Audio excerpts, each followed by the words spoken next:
तिरुमाला तिरुपति के चारों ओर स्थित पहाड़ियाँ शेषनाग के 7 खंडों के आधार पर बनी सप्तगिरी कहलाती हैं।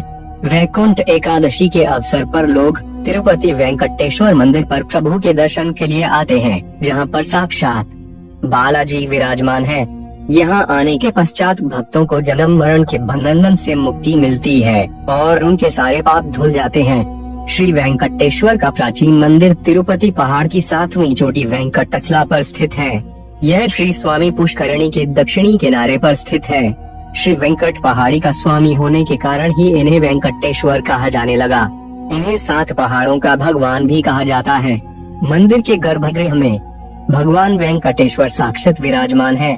जिस किसी ने भी भारत के आंध्र प्रदेश में स्थित तिरुपति बालाजी धाम के देवता भगवान श्री बालाजी वेंकटेश्वर स्वामी के बारे में जाना, वे भगवान की लीला के सामने नतमस्तक हो गया, क्योंकि इस तिरुपति मंदिर के देवता भगवान विष्णु की पृथ्वी पर आने की लीला बड़ी अद्भुत है और सभी को आश्चर्यचकित करने वाली है।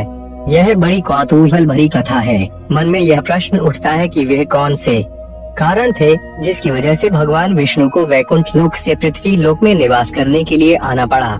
इस संबंध में भगवान विष्णु जी की लक्ष्मी जी से विवाद होने की कहानी बहुत प्रचलित है। कहा जाता है कि किसी बात पर भगवान विष्णु और माता लक्ष्मी जी में असहमति हो गई और लक्ष्मी जी उनसे रूठकर धरती पर आ गईं और भगवान विष्णु भी उनके पीछे पीछे पृथ्वी पर आ गए। ऐसा कहा जाता है कि तभी से भगवान विष्णु भगवान वेंकटेश्वर स्वामी के स्वरूप में भारत के आंध्र प्रदेश क्षेत्र के चित्तूर जिले के ऊंची पहाड़ियों पर निवास कर रहे हैं। भगवान विष्णु से लक्ष्मी जी क्यों और किस बात पर रूठी और क्यों पृथ्वी लोक चली आई, आइए जानते हैं यह पूरी पौराणिक अद्भुत कथा क्या है। भगवान विष्णु के धरती पर बसने की कथा। कहा जाता है कि एक बार महर्षि भृगु भगवान विष्णु के धैर्य की परीक्षा लेना चाहते थे। इसी प्रयोजन से महर्षि भृगु एक बार भगवान विष्णु के निवास स्थान वैकुंठ धाम में पधारे। उस समय भगवान विष्णु जी के शयन का समय था। भगवान विष्णु क्षीर सागर में शेषनाग पर निद्रा अवस्था में थे। तभी महर्षि भृगु ने वैकुंठ धाम में प्रवेश किया। महर्षि भृगु भगवान विष्णु की गहरी निद्रा को तोड़कर उन्हें क्रोधित करना चाहते थे, ताकि भगवान अपना धैर्य खो दें और वे इस धैर्य की परीक्षा में पराजित हो जाएं। भगवान विष्णु को नाराज करने के उद्देश्य से महर्षि भृगु ने भगवान विष्णु के आसन शेषनाग पर अपने पांव से तेज प्रहार किया, जिसके कारण गहरी निद्रा में सो रहे भगवान विष्णु की निद्रा भंग हो गई। वहां बैठी लक्ष्मी जी यह सारा दृश्य देख रही थी। उन्हें महर्षि भृगु का यह स्वभाव अच्छा नहीं लगा। उन्होंने उसी समय भगवान विष्णु से कहा कि वे महर्षि भृगु को इस उदंडता के लिए घोर दंड दें, ताकि महर्षि भृगु को अपने इस कृत्य की सजा मिल सके। लेकिन महर्षि भृगु द्वारा शेषनाग को आघात पहुंचाए जाने और अपनी गहरी नींद टूट जाने के बाद भी भगवान विष्णु ने महर्षि भृगु से प्रेम पूर्वक कहा कि हे मुनिवर, आपका हमारे वैकुंठ धाम में स्वागत है। आइए बैठिए हमारे वैकुंठ धाम में, मैं आपकी सेवा में हर पल तत्पर हूँ। लक्ष्मी जी ने जब देखा कि भगवान विष्णु महर्षि भृगु को दंड देने के बजाय उनका सत्कार कर रहे हैं, तो उनके हृदय को बड़ा आघात पहुँचा। लक्ष्मी जी के मन के अनुसार महर्षि भृगु को दंड न मिलने पर वे विष्णु जी से रूठकर वे पृथ्वी लोक चली गईं। इसके कारण भगवान विष्णु बहुत चिंतित हो गए। फिर उन्होंने अपनी दिव्य दृष्टि से देखा तो पता चला कि लक्ष्मी जी पृथ्वी लोक में पद्मावती के रूप में अवतरित हो गई हैं। भगवान विष्णु ने विचार किया कि अब उन्हें भी पृथ्वी लोक जानना चाहिए और अपनी प्रिया लक्ष्मी को मनाना चाहिए। यह सोचकर भगवान विष्णु भी पृथ्वी लोक पर पहुँच गए। लक्ष्मी जी ने जब भगवान विष्णु को पृथ्वी लोक में देखा तो उनका अद्भुत प्रेम देखकर वे अति प्रसन्न हो गईं। अब उनके हृदय में भगवान विष्णु के प्रति तनिक भी क्रोध नहीं था। अब भगवान विष्णु ने और लक्ष्मी जी ने पृथ्वी वासियों के हित में पृथ्वी पर ही भगवान श्री वेंकटेश्वर तिरुपति बालाजी के रूप में दक्षिण की तिरुमला की पहाड़ियों पर निवास करने का मन बना लिया और इसी पहाड़ी पर बस गए।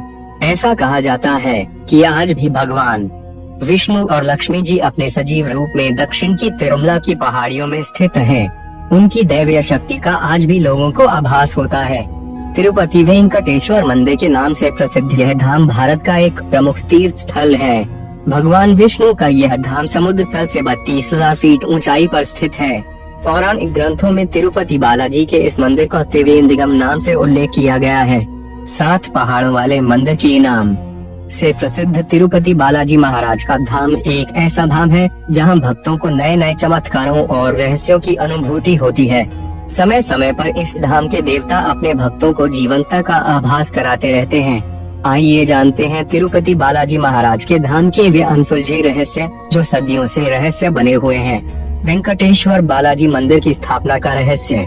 दक्षिण भारत के इस तिरुपति बालाजी के भव्य मंदिर को कब और किसके द्वारा बनवाया गया, इस बात का कोई निश्चित प्रमाण नहीं मिलता है। कुछ इतिहासकार इस मंदिर की स्थापना 5वीं शताब्दी के आसपास मानते हैं, तो कुछ 6ठी शताब्दी के। इस मंदिर की स्थापना के संबंध में चोल और विजयनगर के नरेशों का नाम लिया जाता है, लेकिन यह सब केवल एक अनुमान है। वास्तव में इस मंदिर का संस्थापक कौन था, इसके बारे में कोई पुख्ता सबूत नहीं मिलते हैं। इतिहास बताता है कि इस स्थान को एक समय में कांचीपुरम के राजाओं ने अपने अधिकार में ले लिया था, जिसके बाद इस धाम को भव्य स्वरूप प्रदान किया गया। तत्पश्चात 15वीं सदी में विजयनगर के सम्राटों ने इस बालाजी मंदिर पर अपना आधिपत्य जमा लिया। कहते हैं कि जब विजयनगर के राजाओं ने इस तिरुपति बालाजी मंदिर को सुंदर बनाने के लिए और साज श्रृंगार के लिए इस मंदिर में धन लगाया, तो उन राजाओं के वैभव में 4 गुना वृद्धि हुई। इसके बाद तो यह बात इतिहास प्रसिद्ध हो गई कि इस धाम के प्रभु धन के देवता हैं। तिरुपति बालाजी वे भगवान हैं जो भक्तों के द्वारा स्वयं भी अत्यंत धनवान रहते हैं, अर्थात यहाँ आने वाले भक्तों की तरफ से प्रचुर मात्रा में धन का चढ़ावा आता है। कहा जाता है कि यह तिरुपति बालाजी मंदिर के द्वार की चौखट वे पारस पत्थर है, जिसको स्पर्श करते ही भक्तों के जीवन में धन संपत्ति की वर्षा होने लगती है।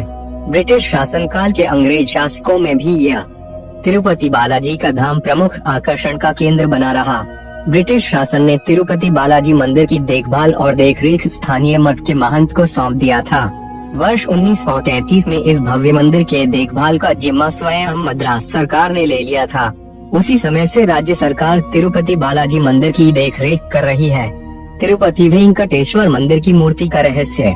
कहते हैं कि जब इस तिरुपति बालाजी धाम के भगवान की आरती की जाती है तो भगवान की मूर्ति मुस्कुराती हुई सी प्रतीत होती है।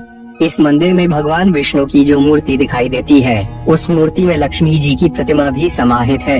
दरअसल सामने से एक दिखने वाली मूर्ति में भगवान विष्णु के हृदय स्थल पर मां लक्ष्मी विराजमान है। इस मंदिर की मूर्ति अपने आप में अनूठी है। यह मूर्ति कब कहां से इस पावन धाम में आई, इसके बारे में कोई निश्चित जानकारी नहीं मिलती है। ऐसा कहा जाता है कि यहाँ दक्षिण क्षेत्र के पर्वत की चोटी पर भगवान वेंकटेश्वर की मूर्ति स्वयं प्रकट हुई है। तिरुपति बालाजी धाम में समुद्री आवाज का रहस्य। तिरुपति वेंकटेश्वर स्वामी मंदिर समुद्र तल से 32,000 फीट की ऊंचाई पर पहाड़ों पर स्थित है, लेकिन फिर भी इस मंदिर के भगवान की मूर्ति से समुद्र की लहरों की अद्भुत आवाज आती है। कुछ लोगों का कहना है कि इस धाम के देवता भगवान वेंकटेश्वर की मूर्ति समुद्र से ही प्राप्त हुई है। ऐसा भी कहा जाता है कि समुद्र की ध्वनि भगवान विष्णु के वैकुंठ धाम के क्षीर सागर का स्वर है, जहां भगवान विष्णु पहले निवास करते थे। उस समुद्र की लहरें अदृश्य रूप में अपने भगवान विष्णु के साथ रह रही हैं। इसलिए भगवान विष्णु की मूर्ति के आसपास से समंदर की लहरों का स्वर सुनाई देता है। इसी कारण इस मंदिर में भगवान विष्णु का सजीव रूप माना जाता है। मंदिर की छड़ी का रहस्य। इस धाम में तिरुपति वेंकटेश्वर मंदिर के द्वार पर एक छड़ी रखी हुई है। यह छड़ी भक्तों को बहुत आकर्षित करती है। मंदिर की छड़ी के पीछे अनेक पौराणिक कथाएं प्रचलित हैं। कुछ लोगों का कहना है कि भगवान विष्णु जब इस धरती पर लक्ष्मी जी की तलाश करने के लिए आए थे, तब उनके हाथ में यही जादुई छड़ी थी, जो भगवान विष्णु को पृथ्वी पर लक्ष्मी जी का पता बता रही थी। इस धाम में आने पर ऐसा लगता है कि अभी अभी भगवान विष्णु यह जादुई छड़ी द्वार पर रखकर मूर्तिवत हो गए हों। यह छड़ी आज भी इस धाम में भगवान विष्णु के जीवंत होने का प्रमाण दे रहे हैं। इस मंदिर में रखी हुई छड़ी की एक कथा ऐसी भी है कि यह वह छड़ी है जिससे बालाजी को बचपन में चोट लगी थी। ऐसा कहा जाता है बालाजी के चेहरे पर आज भी उस चोट का घाव है, इसीलिए आज भी बालाजी की मूर्ति के चेहरे पर चंदन का लेप लगाया जाता है ताकि उनका वे घाव भर सके।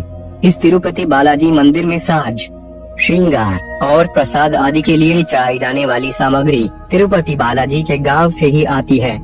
यह गांव तिरुपति बालाजी मंदिर से लगभग 22 किलोमीटर दूर स्थित है। यह गांव अपने आप में अनोखा है। यह वही गांव है जहां की महिलाएं तिरुपति बालाजी के मंदिर पर चढ़ाई जाने वाले समस्त पूजन सामग्री एवं प्रसाद आदि इसी गांव में बनाती हैं। यह परंपरा कब और कैसे आरंभ हुई, इसका कोई निश्चित प्रमाण नहीं मिलता है, लेकिन इस गांव में किसी बाहरी पुरुष का प्रवेश वर्जित है।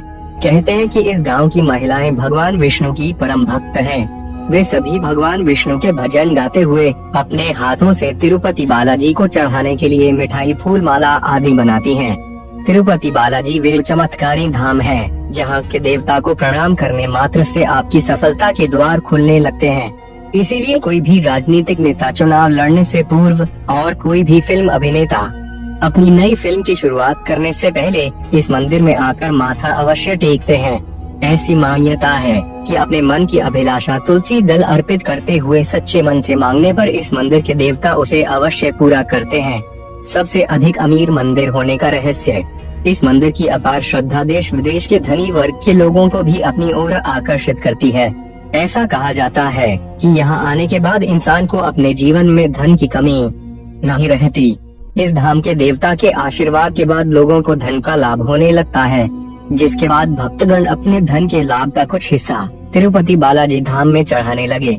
लोगों ने देखा कि हर वर्ष नियमित रूप से धन चढ़ाने से उनका व्यवसाय दिन दुगनी रात चौगुनी उन्नति करने लगा, जिसके बाद लाखों की संख्या में लोग बालाजी महाराज के परम भक्त बन गए। जिस प्रकार लोग अपनी कुल आय का एक भाग अपने घर परिवार के सबसे बड़े व्यक्ति को देते हैं, उसी प्रकार लोग अपनी इनकम का एक हिस्सा तिरुपति महाराज के चरणों में चढ़ाने लगे। इस प्रकार भक्तों के द्वारा दिया गया धन मंदिर में बढ़ने लगा और दूसरी तरफ उनके घरों में भी